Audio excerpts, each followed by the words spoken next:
Hi everyone and welcome to another video with me Shruti Vashisht. You're watching Living Our Ascension. In today's video I'm going to share another symptom or another sign, let's say, of awakening of the fact that we are ascending. And that is all about the original cause. And I'm going to explain to you what this is in case you've never heard it before, or even if you have, you can hear it from my perspective. But it's when fear starts to anchor us in the now moment. So what does this mean and what is the original cause? I'm going to tell you now in this video. And before I do that, don't forget to subscribe if you would like to receive videos like this. I make them all the time.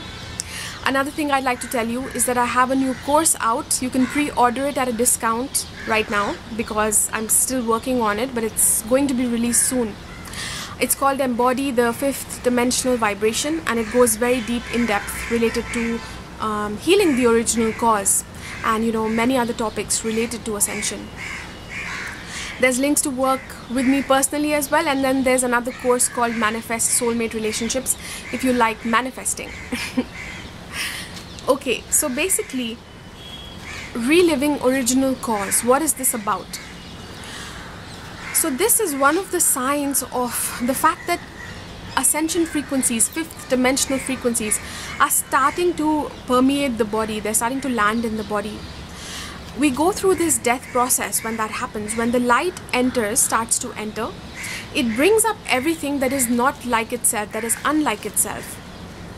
It starts to penetrate those areas of us that have been the most hidden, that are the most dark. So we don't know what was there, what's in there. And actually there's nothing actually that is negative. The only thing that we perceive as negative is things that we haven't seen. So we haven't seen what they are, we're afraid of them. And because we haven't come face to face, so we've attached like these ideas that this is scary, or even like the worst thing that you can think of is what? Is death, of dying.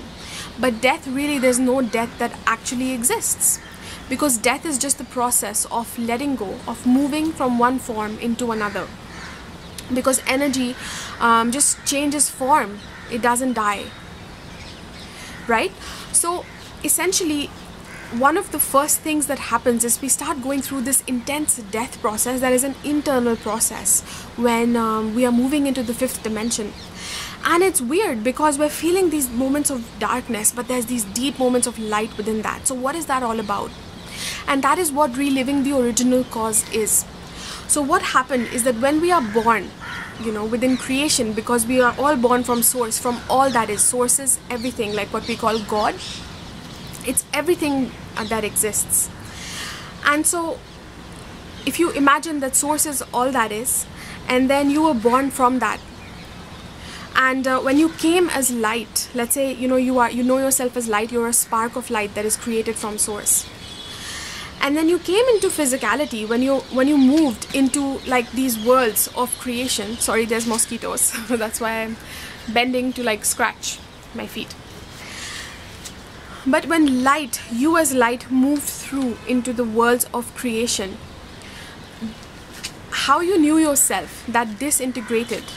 Because light is that one singularity, and that one singularity cannot hold at the same way that it does as light when it moves into the outer realms. The light changes form, everything changes form when it moves. Like the different dimensions, they have different qualities. Even how when they say in science, I don't know much about science, but it's like light slows down, becomes sound, and it's like light slows down. Light is at a high vibrational frequency, it slows down, and because it's slowing down, it creates something more dense. So it's like you as this physical body, it's actually vibrational as well, but it's just much slower than light, so we don't perceive it as light. And whereas light is like really high vibrational, and then it slows down here, so we don't see it as light. But actually, like when our third eye starts to open up, you will even see like that, it's almost like a static. So essentially, light has to change form. It has to, the properties have to change. And you can say that almost like, when you're moving as light and then you're penetrating into the outer realms, the realms of creation where there's black, there's darkness, and you go as the light in order to create light, to manifest things. to create worlds, basically. That is the original purpose, the intent with which you were born. So when that first happened, you, as you knew yourself, it felt like you had been shattered, because that high level could not exist. So it's like it had to break off into a million pieces or whatever and get scattered through the realms of time. And this is why we experience time and space, you know, that there is the future self of me, there is a past self of me, I also existed on this planet or whatever. So there's like all of these parts of you. It's like, you know, more diverse, more scattered. Whereas light, when we know ourselves as light, it's also that one integrated thing, which you can say is our I am presence, which is our, you know, and even going deeper, it's that spark that I was speaking about when you were born from source. So as that spark, you know, it can exist at a certain level, but when that projection of you moves out, it has to change form. So when that happened for the first time, what you experienced, what all of us experienced, was almost like this separation from source. In truth, separation does not exist because you're always present in source as that spark. But that spark cannot move as such. You are like a projection of it. It's like, imagine like this light, there's light, the source of light is here, but you can see it far away, like the light of a star. The source is far, far away. We don't even know how far, but I can see it from here. So basically, because we experienced that was an experience of separation for the first time. And it's almost like, you know, we knew ourselves as always filled in with source. We were always light, and within that consciousness of source, that intimacy with source, we knew everything that we needed was right here. We knew, we fully remembered what we are. We had all the support. We felt all of the love in the world. We always saw the higher perspective. We always saw the whole perspective. And now suddenly this great magnetic force takes over. That's all about movement and, you know, cycles and chaos and death and rebirth. And we didn't know that experience, basically. And so within that, everything was shattered, and all that was left was that flame. So that flame was the only thing that was left, and because of that we felt alone and we felt scared.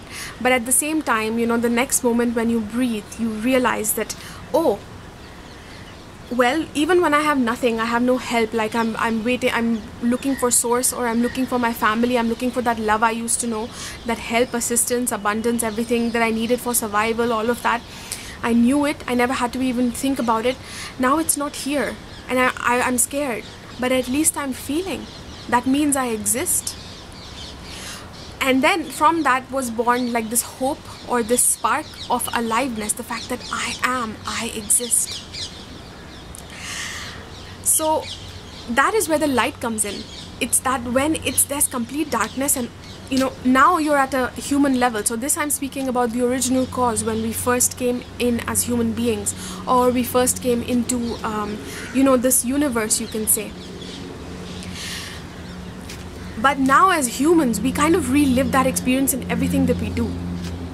Whenever something leaves us, you know, let's say a relationship, things that we physically own or whatever, we experience the suffering almost like, and that is because we have attached our identity to it. So every time something leaves and there's a death process that happens, it just reminds us that no, that is not what you are. What you are is even greater than just that thing. You might have had a great boyfriend, girlfriend, spouse, but you are even deeper than that. You are even more whole than that, than how you knew yourself. And now that that thing is gone, you can see it, that all I am is, without any associations, I am, I exist. That is the highest state, without any association with anything physical, because physical things are always leaving, changing form. But you are always there. You're always going to exist. It's like this eternal part of you. So that eternal part of us, that light part of us, becomes the most visible in the highest level of darkness. So that is what reliving the original cause is. And every time we experience that, we integrate more of that. And the more that we integrate, the more we come into our Christ consciousness. The more that we move into the fifth dimensional vibration, we land it in the body. So if you're going through some of these symptoms and they're hard, but at the same time you can't let go, because you know there are these beautiful moments of light, and you know there's something deeper, you know that there's something, this is like something you've touched, even if it's like poignant, even if it's something sad, but within that there's this remembrance that is there, this sense of belonging that is deeper than anything you've known, even though let's say at this point you have the least that you have known. Then that is the dark night of the soul, and that is the best place to be in. So if you want to know more about the fifth dimensional process, I'm making videos about it, so stay subscribed to this channel. You can watch the ones I've made already. I'll link some of them up there, or I'll link a playlist. But this is one of the signs of entering the fifth dimension, when fear starts to anchor us in the now moment, in the moment that I am. I don't need anything to associate with. I am that powerful that I just exist. I am. When you know that, nothing can shake you, you see, and then you can move through the world, you can accumulate whatever you want, but you won't be attached to it. Okay, so I hope that this video was helpful to you, especially to help you to know that association that is beyond the ego. Like, you don't have to associate with anything, so it's taking you essentially beyond the ego identification process, and that is a sure sign of moving into the fifth dimension. So now, before the mosquitoes eat me up fully, I'm going to end this video. Thank you for watching. Give this video a like if you got some wisdom today. Check out my course, which takes you very in-depth. It's not just about speaking about these principles in that course. We're doing embodiment practices. We're doing meditations, first of all, to remember, to activate that in the body. Then we're doing practices that help you to live it in the physical, to make choices, very practical choices that will land that vibration. Okay, so I will see you in my next video. Don't forget to check out the other videos about the fifth dimension as well on my channel.